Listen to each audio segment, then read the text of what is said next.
We'll see 5 candidates battling it out in Utah's 3rd congressional district race. J.R. Byrd, John Dougall, Mike Kennedy, Case Lawrence, and Stuart Pay. KSL at Night co-host Adam Gardner says he doesn't think there are any favorites yet in the race. Well, I think you have some that need to make up ground. You have John Dougall, who's kind of a fiery state auditor. I think he's going to come out swinging. He's kind of positioned himself as the anti-MAGA candidate. You have Mike Kennedy, who's a conservative legislator. He's going to be coming out kind of as a more Trump candidate and is kind of in first place. He had the delegate vote. It's going to be fun to see how it shakes out. It all begins in just a few seconds. Stay tuned. Then after the debate, listen for KSL at Night hosts Adam Gardner and Taylor Morgan, who are going to break everything down and do a little post-game. From the campus of the University of Utah in Salt Lake City, the Utah Debate Commission welcomes you to the 3rd Congressional District Republican Primary Candidate Debate.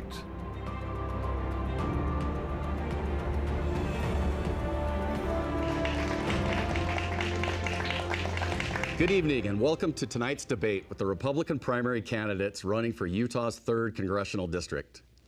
I'm Thomas Wright. It's my pleasure to moderate tonight's discussion, sponsored by the Utah Debate Commission, an organization dedicated to educating voters and encouraging the civil exchange of ideas. The candidates tonight are J.R. Byrd, John Dougall, Mike Kennedy, Case Lawrence, and Stuart Pay. If you're watching or listening live, you are welcome to send your reactions and questions on social media to the hashtag UTDebates. The format for this debate is as follows. Each candidate will have a predetermined time to respond to the questions, and on occasion there will be a rebuttal time. A random drawing held prior to the debate determined that candidate Dougall will get the initial response to the first question. We'll then alternate turns on the remaining questions throughout the debate. Okay, candidates, let's debate. John, you've been the state auditor and are known as Frugal Dougall, so we're going to start with the national debt. The national debt right now sits at $33.15 trillion and is growing every day. Both parties are to blame. Both parties promise every year that they're going to do something about it. Utah has a balanced budget amendment and leads the nation by example. If you're elected, what are you going to say to the Speaker on your opening day, and what can you do specifically to cut the budget to eliminate deficit spending and eliminate our greatest national security threat, which is the national debt? Well, thank you. It's a pleasure to be with you tonight. Clearly, the national debt is one of the greatest security threats we have facing our nation. It is ballooning out of control, as was mentioned. One of the problems, I think, is most people do not understand numbers. They're afraid of numbers. They do not understand budgets. That includes congressmen and women. They do not understand the dire circumstance we're in. And I will tell the Speaker that my top priority is helping folks understand the problems with the out-of-control spending and how we need to rein that in. Right now, we're overspending by about 30%. And that debt is ballooning. It's going to drive higher taxes, higher inflation, and it's going to push out investment. And that all is going to cripple the economy. Helping folks understand we can't just cut waste and fraud. We have to dive in. Congress has 2 key responsibilities, budgeting and oversight. It's failing at both because they're hard. Budgeting and oversight is what I've done for decades. Thank you. Candidate Kennedy. Growing up in poverty, I recognized early on that if I didn't control money, money would control me. And it's frankly ridiculous to watch our federal legislators put on the credit cards of our grandchildren the debts of the distant future. And I'm deeply invested in making sure that we stop that ridiculous process. These omnibus bills that nobody even has a chance to read, I will vote no on every omnibus bill that comes to me that I don't even get a chance to read. These are 1,000-page bills, and people are given less than 3 hours to read them. The answer is no when that happens. In addition to that, as a doctor, I've lived within Medicare and Medicaid, 2 are the primary drivers of our national debt as a professional for 25 years. I know where the fraud, waste, and abuse are in those systems, and I know also that we can preserve the high-quality care that we've all come to expect from those programs, and at the same time, get rid of ancillary spending that does not improve the health of people. And I'd love to roll up my sleeves and actually work on that vital national interest. Thank you. Mr. Lawrence, you're next. My background and experience has prepared me uniquely to lead on the issue of the deficit in our budget. I'm a businessman who's built a global company with over 5,000 employees right here in Utah. I understand how our economy works. I know how to create jobs. I know how to balance budgets and make organizations run efficiently. It is important. Our country is at a crossroads. It's important to send serious people back to Washington, D.C., who will lead and stand and fight for the American dream. And that starts first and foremost with our budget. I will push for regular order in the budget process. It has been far too long since we've been operating on that basis. Anyone who's run a company or any organization understands the value of process in doing that. We need to get back to regular order. We need to reform our entitlements. I'm sure we'll get into that later tonight. And finally, we need to end big government giveaways in the form of these big aggregate spending bills and student loan forgiveness. All of these are immoral and wrong. Mr. Pei. As a lifelong resident of, as one born and raised in the Wasatch Front, I learned the value of a dollar a long time ago. My parents taught me to be judicious with how I spent and work hard for every penny I earned. When we talk about the debt that Congress sees, it's because the men and women who make up Congress today don't feel that. They don't feel the needs of the average American or the average Utahn or the average member of the 3rd Congressional District.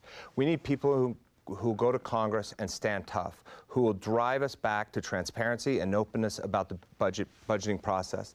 The last time we had a balanced budget, Congress was made up of approximately 70% veterans. These men and women had a shared experience and a shared set of values that allowed them to work together to make our government work. Today, we're down to 18% veterans in Congress. As a result, we have a chaos caucus. They have no shared relationships, no shared values, no shared experiences. Those are the types of people we need in Congress. Thank you. Mr. Byrd.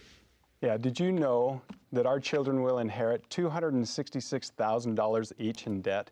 That's immoral and that's wrong. Being a business owner and also being a mayor of my hometown, I've balanced a government budget and I've balanced a business budget, and I will work to balance the federal budget. You know, there's a couple of ideas that I've had. First of all, we need single subject legislation. This is something that 41 out of the 50 states participate in. This is something that we need at the federal level. The other thing that I think, not that I think, but that I will push when I get into Congress is a legislation that will tie the hands of Congress and not allow them to work on anything else unrelated to the budget until the budget is passed. It's our #1 fiduciary responsibility, and it's something that we need to take serious. Thank you. I'm going to ask a follow-up question, a rapid-fire follow-up question. Mr. Dougal, what's one thing you would cut to balance the budget? Department of Ed. Mr. Kennedy. Medicare and Medicaid are rife with waste. Mr. Lawrence. Unproven green climate schemes. Mr. Pei. I would cut transportation and send it back to the states. Mr. Byrd. In studying the budget, I found that they've added $500 billion, close to that, in mandatory welfare spending, and that's what I would cut. Thank you. Thank you all. The first question, this question goes to Mr. Kennedy.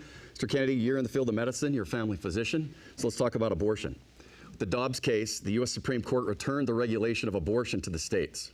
However, we have seen recent debate that there should be federal legislation on this issue. Would you support legislation that would allow abortion up to 15 weeks? Why or why not? I have 8 children.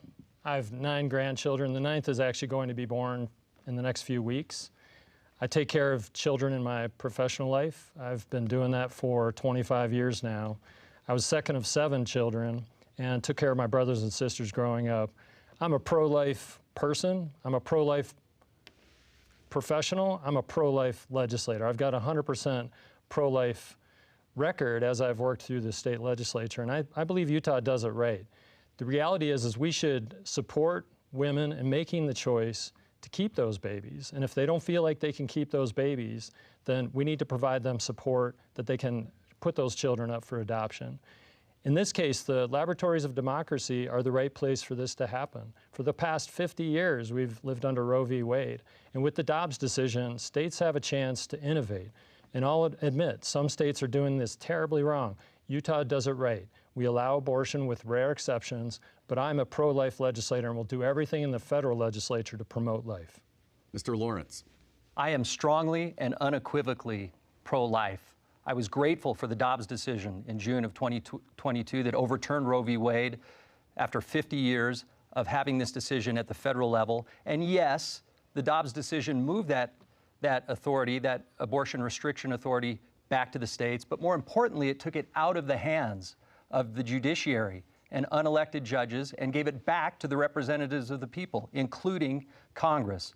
Look, I support letting this play out at the state level for now, but we have to be aware of what's happening in our country, namely California, Illinois, New York, even Oregon.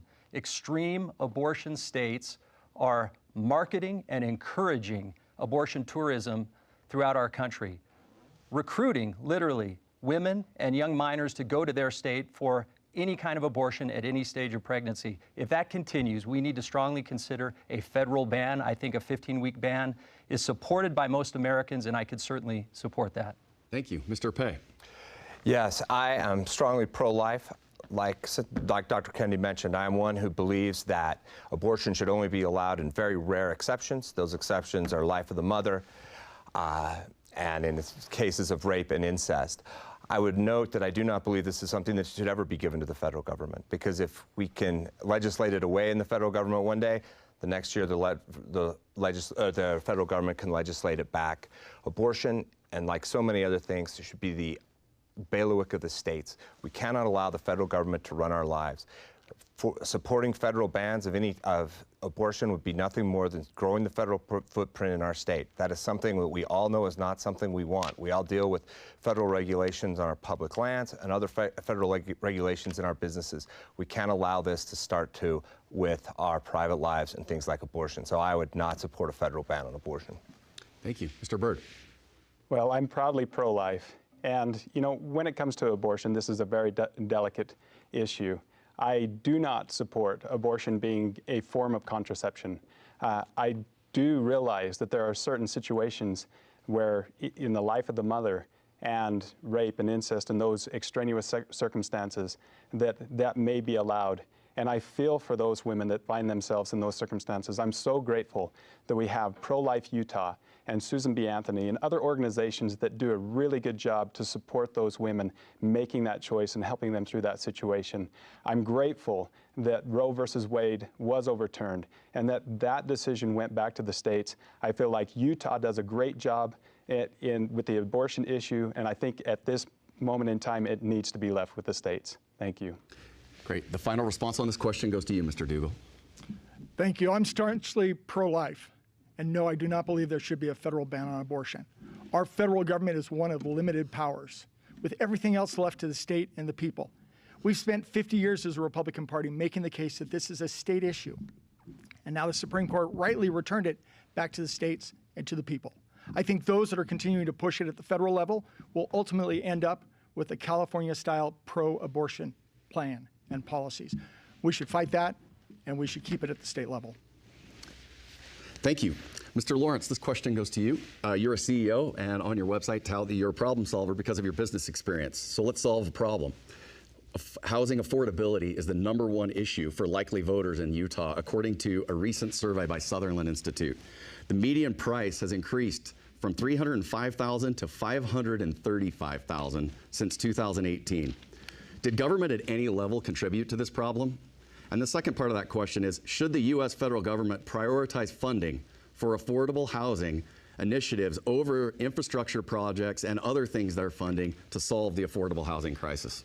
The answer is yes. Government did affect and help cause this problem, and I'll explain why. First and foremost is inflation that has been given to us by the Biden administration. Look, when you look at the cost of a house, no single product has been more affected by inflation than a house. Concrete, rebar, drywall, lumber, all of them have seen even double-digit increases in cost over the last 4 years. Nothing has affected the affordability of housing in Utah or in this country in the last few years than inflation. Secondly, because the Biden administration was flat-footed on inflation, all the precursors, all the warnings, all the signs were there, but instead of acting, they told us it was transitory and kicked the can down the road. The result was the worst inflation in 50 years and rapid escalation of interest rates. Nothing has afforded the ongoing affordability of housing and the financing of housing more than high interest rates. Those two issues, if we could move interest rates back down and predictable and move back inflation, nothing would affect housing more. Mr. Pei. Yes, so in Utah we have a unique housing problem, especially along the Wasatch Front.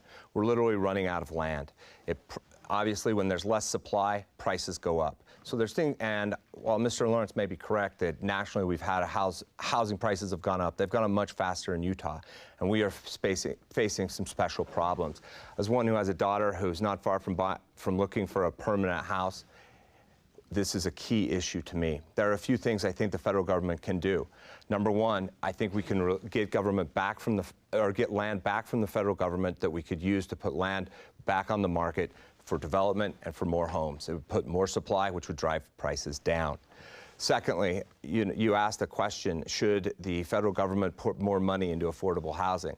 I think if we go down that path, we're going to go down the same path we've seen with student loans, where the government gives money away, this puts more money into the market, which just drives prices up, and again, it expands the federal government. That's not something we should be doing. Same question, Mr. Byrd. Yes, the government has negatively impacted inflation with home prices, and no, it is not the answer to this, and not the solution to this problem. We talk about, I'm in the energy business, I'm also in the supply business, and this is a supply issue, and Case Lawrence did allude to this, and that is that, you look at lumber. I went to San Juan County. They used to have a lumber, economy down there that has been regulated to where they've had to shut down. And this is part of the problem, where we over-regulate industry and it causes shortages, and then those shortages cause high prices. And it's from the lumber and the wire and the shingles and everything that goes into it, labor that goes into building a home, that is really driving up those costs. We need to get government out of the way. We need to deregulate a lot of those industries, and we need to let the free market and the economy do its thing. Mr. Dougal. Yes, the federal government drove part of this problem, and no, we shouldn't have the federal government injecting itself more in this. First of all, we have easy money drove the housing crash. Inflation is driving up costs and also driving up mortgage interest rates, which makes it more unaffordable to own a home. We've got a broken immigration system, which is impairing labor supply. Construction workers are hard to find. And there are opportunities for folks that want to live and pursue the American dream in a legal immigration system that would help. And trade wars with various countries are also driving up the cost of housing. But no, injecting more money into the market is not going to solve the problem. In fact, it's going to make the problem even worse. It's going to drive up the costs, and it's going to expand the federal government, which already can't afford the programs that it's spending on. Final answer, Mr. Kennedy. Ronald Reagan is famously quoted as saying, "The most scary words anybody that needs help can hear, I'm from the government and I'm here to help." And I entirely agree with that. In fact, if we have the federal government involved, it's only going to make things worse. How do we know that? Part of the reason why we have a problem in the housing market is the fact that we have out-of-control spending that's driving inflation, costing us all more as we buy any product, including houses. So how do we work on that? Rein in out-of-control spending, which I'm deeply focused on. I think that's a vital component of what we should be doing in the federal legislature. In addition to that, we have onerous tariffs on the fundamental materials associated with building, including lumber. And we need to reduce those tariffs so that people can actually buy homes. And we, on the state level, this is where most of these problems can and should be solved. As a state senator, we have been working, myself and others have been working on this problem, and we've done that with a first-time home buyer loan program that allows people to have an opportunity to buy a house. Finally, Senator Mike Lee is sponsoring the Houses Act, which actually could buy contiguous federal lands and allow houses to be built on them. I'm entirely supportive of that legislation. So I'm going to ask a follow-up question. Mr. Lawrence, what's one thing specifically you can do if elected to Congress to help solve the affordable housing crisis? What's going to be your focus, something that you can effectuate? Be a budget hawk and cut reckless spending. Mr. Pei. Reform immigration so we can get a better labor force to build our housing market. Mr. Byrd. Deregulate and get government out of the way. Mr. Dougal. Cut spending. Out-of-control spending is driving up inflation. It's driving up the cost of housing. Mr. Kennedy. The overwhelming regulations associated with building and living in a house, those need to go away. This question will go to you, Mr. Pei. You served, I think, 12 years in the Army National Guard. Thank you for your service. Let's talk about Ukraine and Russia. Should the United States continue to provide military aid to Ukraine in its conflict with Russia, considering the potential risks of escalating tensions with Russia, the threat of Putin potentially invading a NATO country, and the broader implications of our relationships with China and Iran? Yes. The answer is yes. And the reason is if we don't stand with Ukraine, if we don't provide them the weapons and ammunition that they need, then then the parade of horribles you just mentioned comes true. Right now in the world, we see a evil bloc, if you will, of Iran, North Korea, China, and Russia coalescing against America and its interests. The Ukrainians are on the front lines of that. They're being invaded by Russia. We should supply them those weapons and those ammunitions and the ammunition they need to hold the line. They've proven for the last 2 years that they can do that. And when the one time they failed the one time they struggled was when we failed to support them. Furthermore, if we don't do that, the Chinese and the Iranians will see the weakness that in America, and they will take advantage of it. Places like Taiwan and the Middle East will grow worse. Finally, when America is not proactive is when she suffers.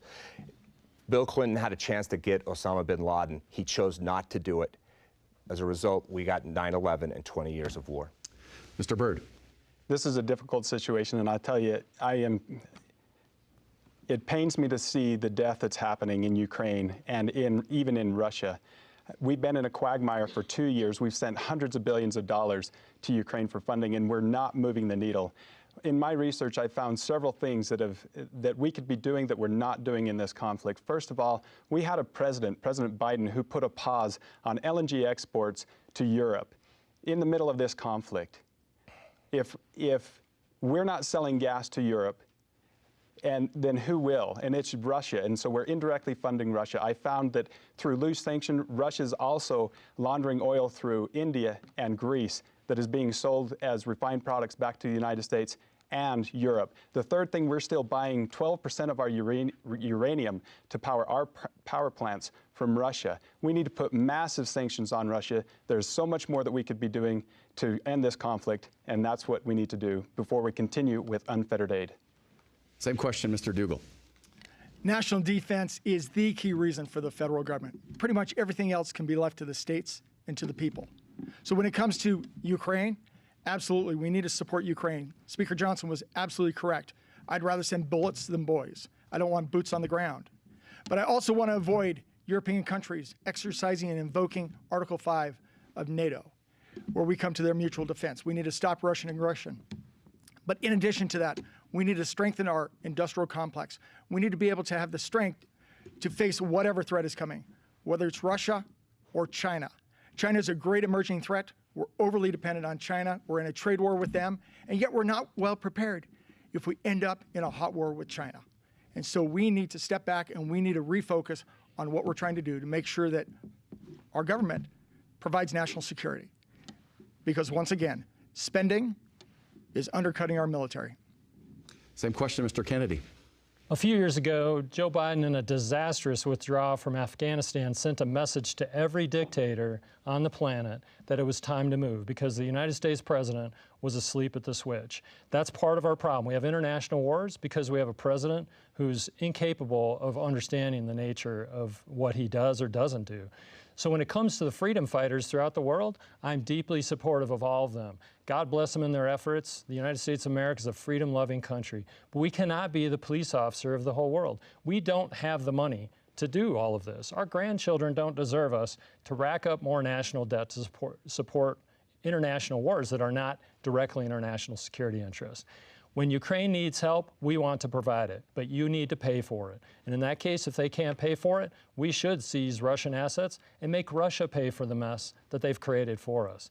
And I'll add to that, when it comes to Israel, I stand firmly with supporting Israel as well and selling them and Ukraine bombs, bullets, tanks, and medicines so they can prosecute their wars and survive. And finally, Mr. Lawrence. Our world is on fire. And the reason it's on fire is that this president and his administration have projected weakness and uncertainty on the national stage. That weakness is provocative. It's provocative to troublemakers like Putin, and as well as to China and Iran and their proxies. We need to counter that. We need strength and deterrence on the world stage, a strong American presence. Part of that formula for a strong American presence is supporting our allies abroad. Look, when we talk about Ukraine, we talk a lot about the cost, and we skip over talking about the cause. Their cause is just. They are freedom fighters protecting their homeland. I have been inspired by their courage and their resilience in the war against Russia. I don't believe in foreign aid. I believe in foreign investment, investment in American interests. Future aid to Ukraine will be based on facts on the ground and how those affect American interests. I'm going to ask a follow-up question. Mr. Pei, the most recent funding to Ukraine bill was opposed by Representatives Malloy and Burgess Owens, and it was supported by Representative Curtis and Moore. How would you have voted? I would have voted yes. Mr. Byrd? I would have voted no. Mr. Dougal? I would have voted no. Mr. Kennedy? I haven't read the bills completely, so I'll have to reserve that until I read the bill entirely. Do I need to ask a follow-up? You certainly may. Mr. Lawrence? Yes. Thank you. One last question. If a NATO country is invaded by Putin, does it change your stance on the answer that you just gave? Mr. Lawrence? Or, I'm sorry, Mr. Pei.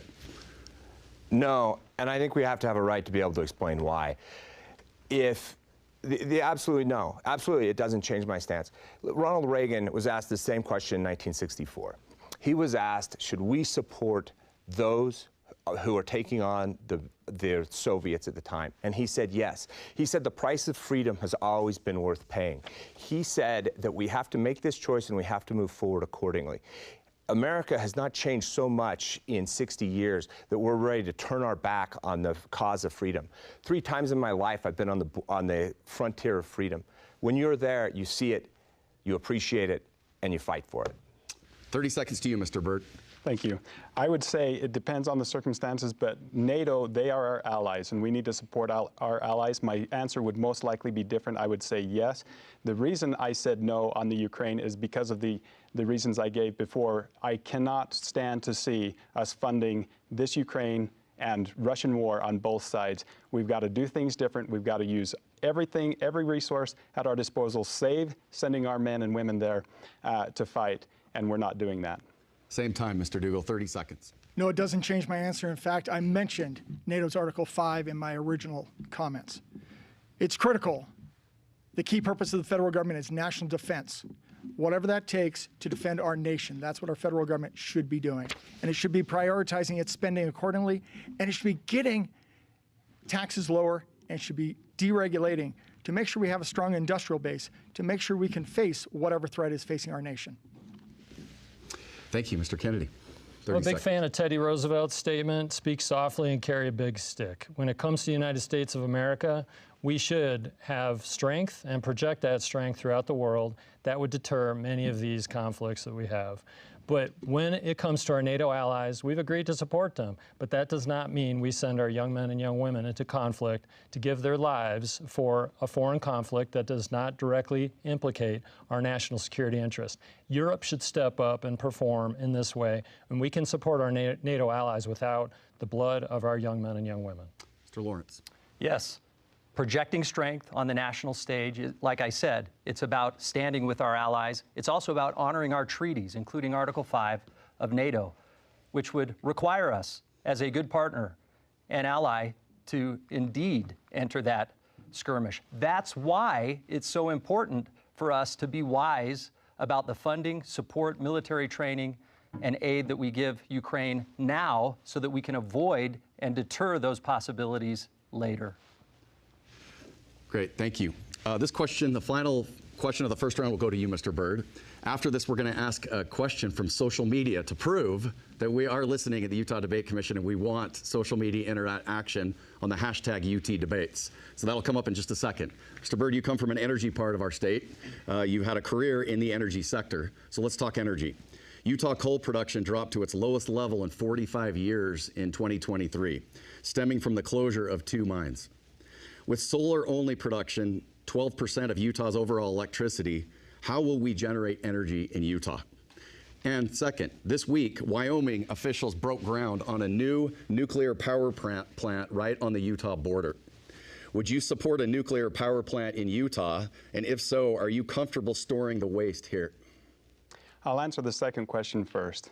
And that is, yes, I'm comfortable with having a nuclear power plant here in Utah. Look, we have one of the largest uranium deposits in the state and in the nation here in District 3.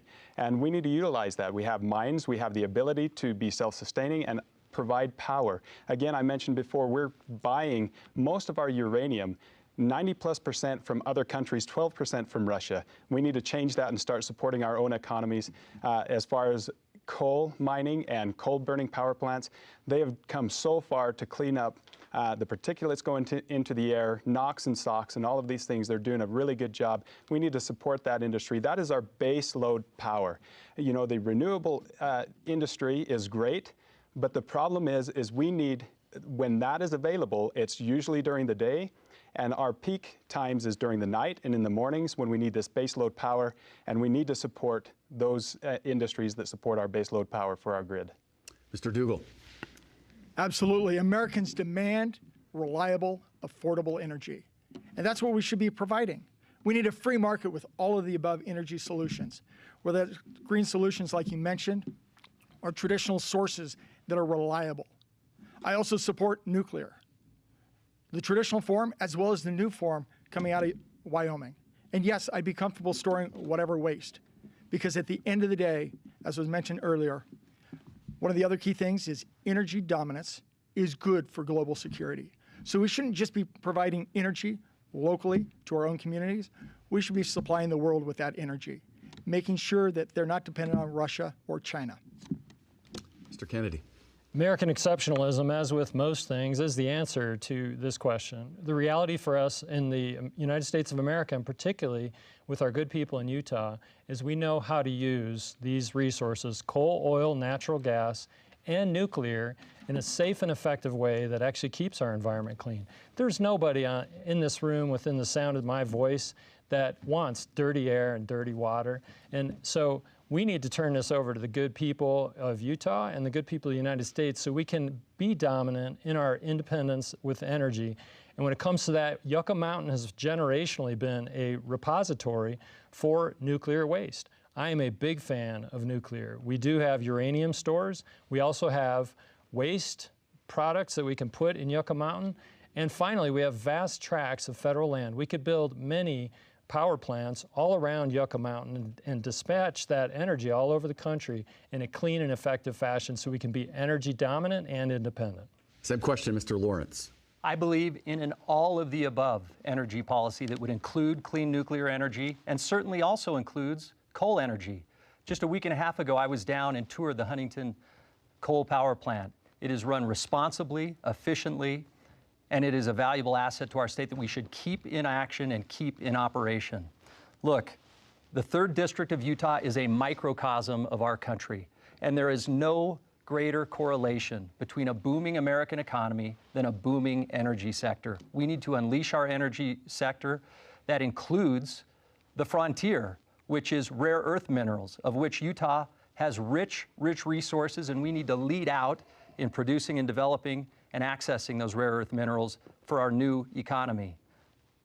The other thing I have to mention, I trust and believe in American innovation and American entrepreneurs to continue to add to this discussion with innovation and technologies that are going to increase our energy independence. Mr. Pei. Yes, as a lifelong resident of the 3rd Congressional District, I remember when an Intermountain Power Plant was open. It was a big deal. It brought jobs to Utah, it brought jobs to Delta, Utah, and it brought mining jobs to Carbon County and Emery County. It was a great moment for this state. Today, California and other states continue to push back against coal energy.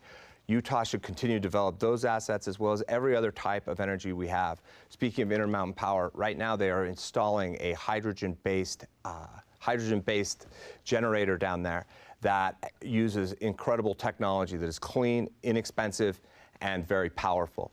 Nuclear energy is something that I believe we should have and need to have.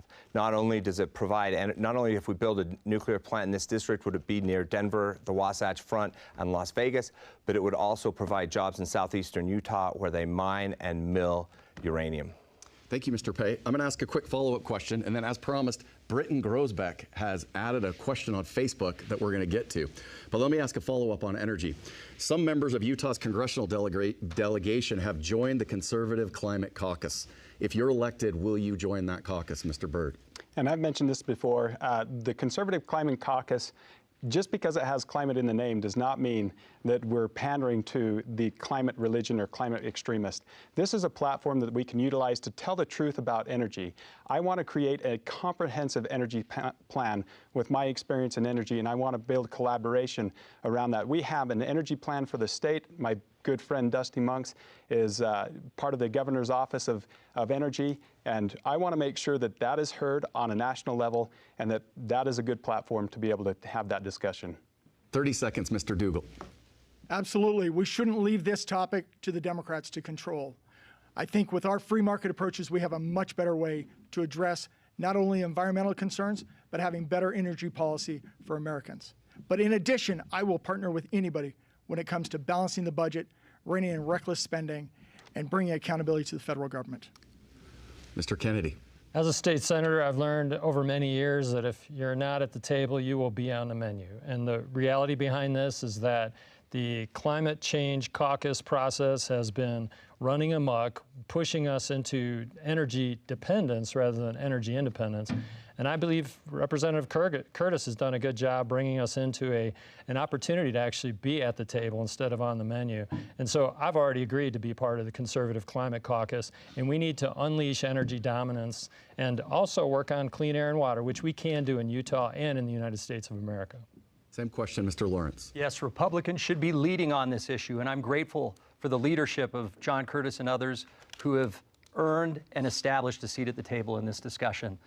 Look, we have to get into this discussion because if we allow extreme climate theory to continue unbridled, it has the potential to absolutely ruin our fiscal house. Extreme environmentalists would spend every last dollar in our treasury if they are allowed to. We have to stop that. We need a voice at the table. We need to counter them because none of these proposals, none of these policies are proven to have any impact. We need to hold the line. Mr. Pei.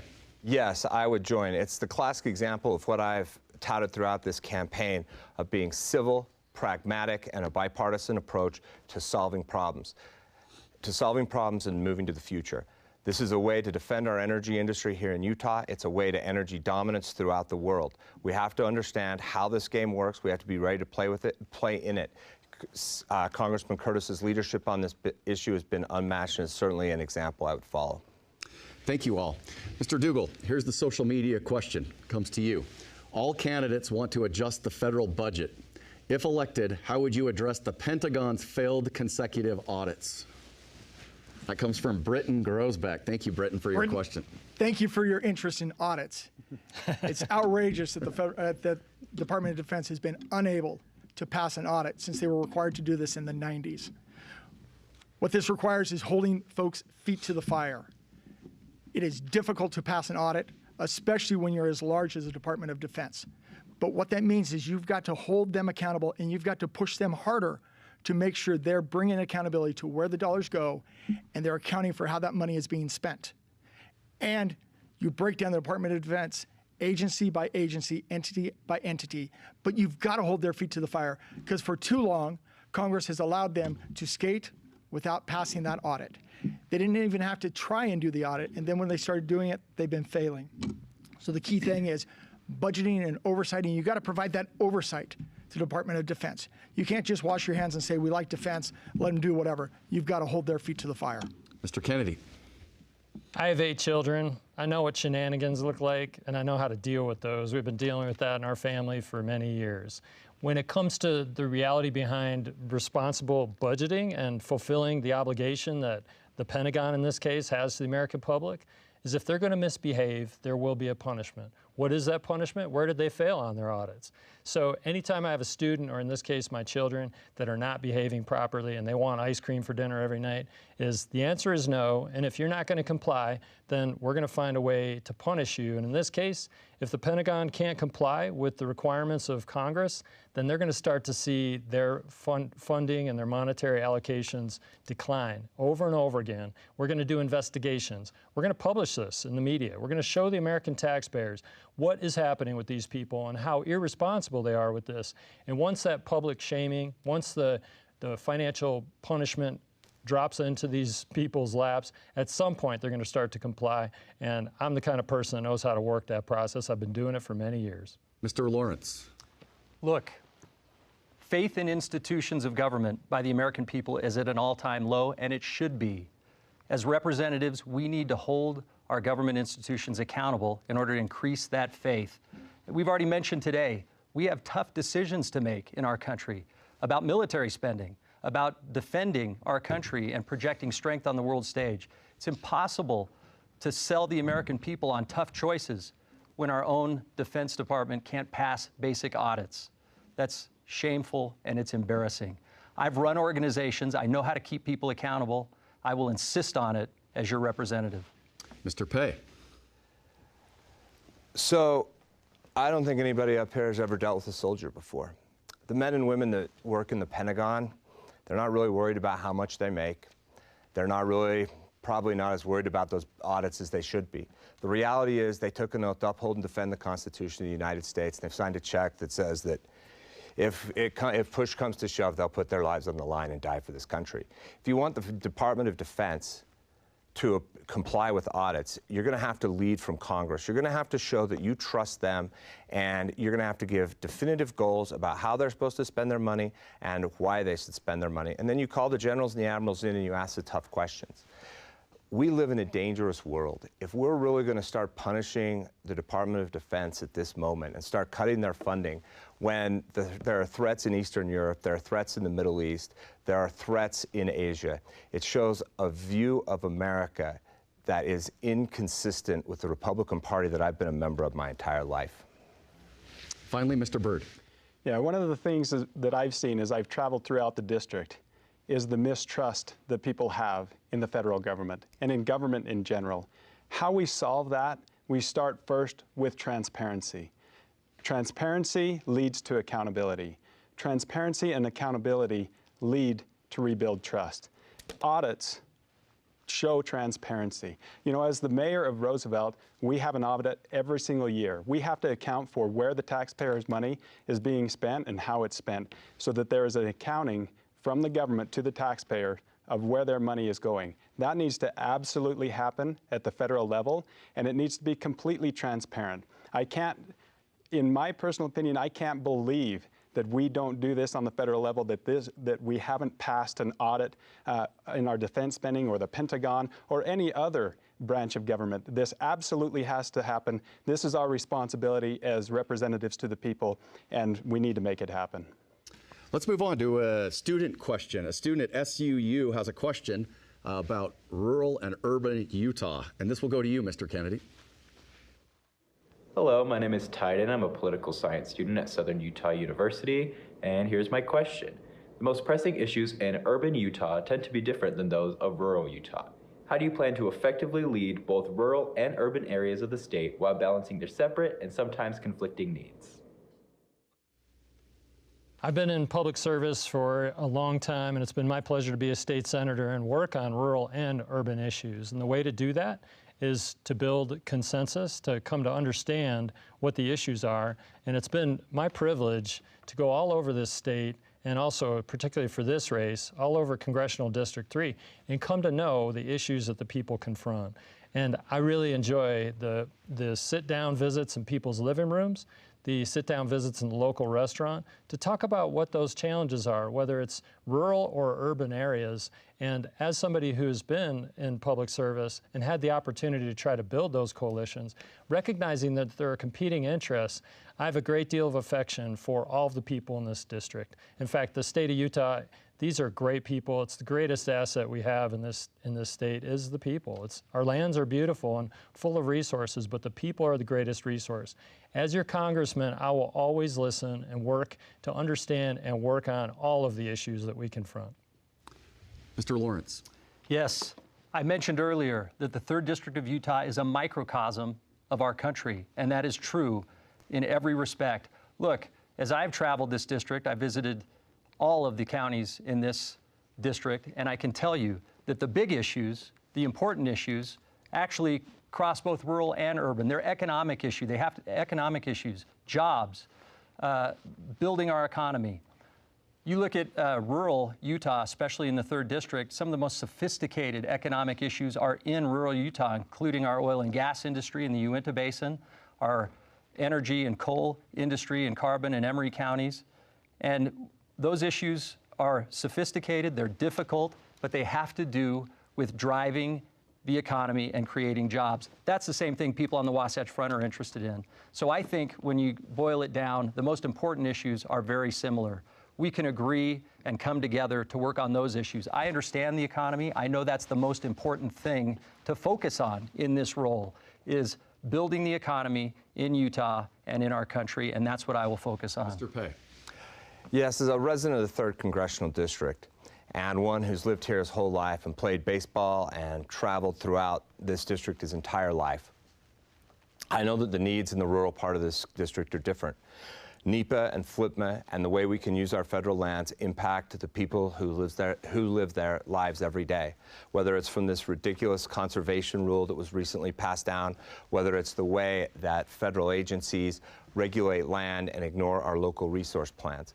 These are issues that we need to, that whoever wins this seat, and hopefully it's me, has to have the courage to reform those things so that projects in rural Utah that lead to more energy, more infrastructure, can move through the approval process without unnecessary litigation, and we can get better jobs out there, and we can help that part of the state grow like the Wasatch Front has grown for the last 40 years. Same question, Mr. Byrd. Yeah, I think my colleagues here have done a really good job in setting this up for me. I am the only rural candidate in this race, and as such, these complex and diverse issues are exactly that. And we need somebody. We have an opportunity for the first time in almost 100 years to have somebody from rural Utah represent rural Utah at the federal level in Washington, dealing with public lands and energy and water and tribal issues and those types of things that I know, that I understand, that I have a strength and a forte in. But look, I'm the type of person, I've been the most involved mayor, is what I've been told in Roosevelt. I'll be the most involved congressman in this district. You know, it's interesting to see the issues that we face on the Wasatch Front in comparison to rural Utah really tie. We have congestion and housing problems here. We do not have economic problems in the Wasatch Front, but it's just the opposite in rural Utah, and we really need to start looking at those issues and tying those together, and I'm willing to do that and excited to do that as your next congressman. Mr. Dougal. Once again, this comes back to the critical issue. Our federal government has blown well past what it was supposed to be. It was supposed to be one of limited powers, and yet it seems to invade every aspect of our life. When you get down to it, fundamentally, what the federal government should be doing is shared along urban and rural Utah. National defense is clearly a shared issue. But when you step back and you think about all the regulations that come into play, whether it's locking up public lands, these are issues that, unfortunately, lots of folks along the Wasatch Front, but especially across urban America, they do not understand. And that's one of the key things that I have to do as a congressman, is to help my colleagues understand how the impacts in rural Utah to public lands impacts their constituents. So then they want to help us unlock those lands. I have to help them understand why NEPA, environmental regulations, have been weaponized against infrastructure development that is so critical, both in urban and rural Utah. Thank you, Mr. Dougal. Final question, we're going to do a rapid fire, and then we'll head toward our closing statements. Should members of Congress be required to publicly state the names of companies they have investments in? Mr. Lawrence, yes or no? Certainly. Members of Congress, I've mentioned earlier that faith in our institutions is at an all-time low. It should be the least we can do as Congresspeople to require transparency about finances, both our own investments, our own stock trading, but also those who contribute and donate to our campaigns.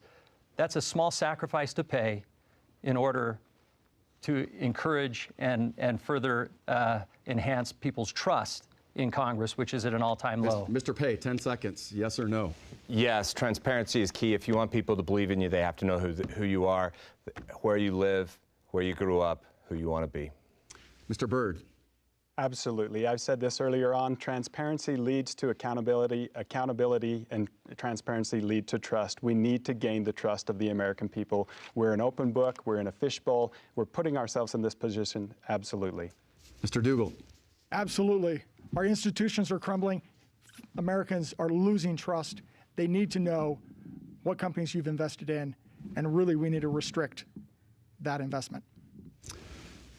Mr. Kennedy. Absolute transparency. I'm entirely supportive of that. My life has been very transparent. There's no skeletons in this closet. As a doctor, I've got one in my office. It's a plastic one. It's not a real one. But I have nothing to hide, and I'd fully support this concept of full transparency financial transactions. We've now reached the end of the debate. A random drawing held earlier determined that the first closing statement go to candidate Stuart Pay. And now, Mr. Pay, your closing statement. As a lifelong resident of the 3rd Congressional District, some of you know me from our days at Springville High, and some of you crossed paths with me while I was the county party chair in Utah County. Others of you know me as the coach of your son's baseball team, while others of you know me as the man who represented your business in the courts of this state. Finally, there's a group of you out there that I had the privilege to serve with in the Utah Army National Guard for 12 years. And there's a lucky bunch that have my wife as a teacher at a high school in our district. Now, you see, as one of my candidates who you'll hear from last, a Californian who doesn't even live in the district, I'm much different than that because I was born and raised here in the state of Utah. And as a result of that, I have deep connections not only to this district, but to many of you watching. And as Governor Cox said, while I wouldn't go as far as Governor Cox went last night in building a wall to keep Californians out, I wouldn't send one to Washington, D.C. to represent you. The 3rd Congressional District is the best district in the state. We deserve to have one of our own represent us. That's why Senator Romney and Congressman Stewart have endorsed me and why I ask for your vote. Thank you. Mr. Byrd. Yes, thank you. And thank you, Thomas, for hosting this and also the Debate Commission. Again, I was born and raised also in the Uinta Basin. I've been married for 23 years to my beautiful wife who is here tonight in the audience. We have 4 children, 1 grandchild that was born about a month ago. And, you know, I'm doing this for him, and I'm doing this for my family, and I'm doing this for you and your family. I grew up in the Reagan era, when America was the shining city on the hill, when Americans could be proud to be Americans, where we had freedoms and opportunities and hope, and I want to restore that hope. I want to make sure that we have transparency, accountability, and restore the trust in the federal government. I want to make sure that people understand, coming from rural Utah, I have a in-depth understanding of public lands, of the issues that we face at the federal level that affect our district. I'm ready to serve you, happy to serve you. I'm J.R. Byrd, and I ask for your vote. Mr. Dougal. America is a grand experiment, founded on the idea that we're all free to pursue life, liberty, and happiness. Unfortunately, almost 250 years later, our federal government is racing out of control. Dysfunction, crushing debt, and a disdain for the rule of law. Political violence is unacceptable, and we all remember what took place on January 6th. We should never forget the horror that we witnessed, and we should never excuse that bad behavior. Will that grand experiment fail under our watch? I believe America needs more than an agenda of vengeance and retribution. We're too great a nation to settle for that. We used to be the party of big ideas. Sadly, not today. But today we need big ideas more than ever before to restore America to that beacon of hope and opportunity for the future. I'm John Dougal, Frugal Dougal. I ask for your vote. Thank you. Mr. Kennedy. I'm so grateful to be the father of 8 children, and my 9th grandbaby is going to be born in the next few weeks, and I'm totally excited about that. The United States of America is at a critical juncture, and I want to make sure that the United States is what it should be, the greatest nation in the history of the world, and I want to fight to preserve and protect that. The reality for me is over my years, I've learned a lot of things. As a doctor, I'm a trained listener and healer. As an attorney, I'm a trained advocate for justice. As a small business owner, I know how difficult it is to make payroll under onerous government regulations and taxation. And finally, as a state senator, it's been my privilege to demonstrate that working together, we can solve any problem. If you hire me for this job, and I'd be honored to have your support, I don't need training wheels for 18 months to get me going. I've actually done the responsible and important work that we would expect in Utah. I've passed complex legislation under civil and thoughtful constraints and worked with people to make things happen. I'm Mike Kennedy, and I'd be honored to have your support. Mr. Lawrence. I don't believe politics should be a career. I don't think that's what our founding fathers intended. I think instead they envisioned us going out, gaining experience, gaining wisdom, and then in due season coming back and giving back to our country through elected office.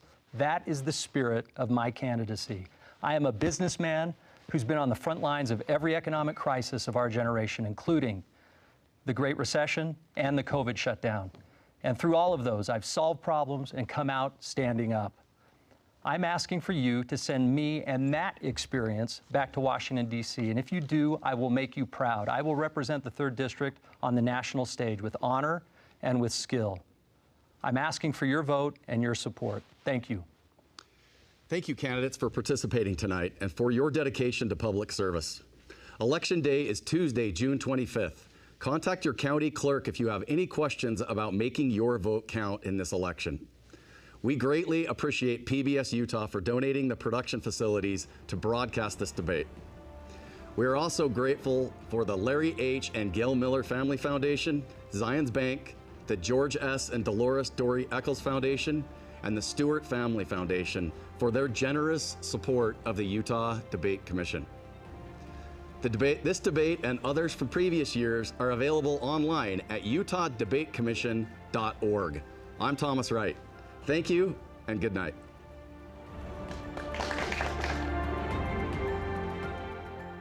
There you have the 3rd District Congressional debate. The questions all known in advance, the answers provided by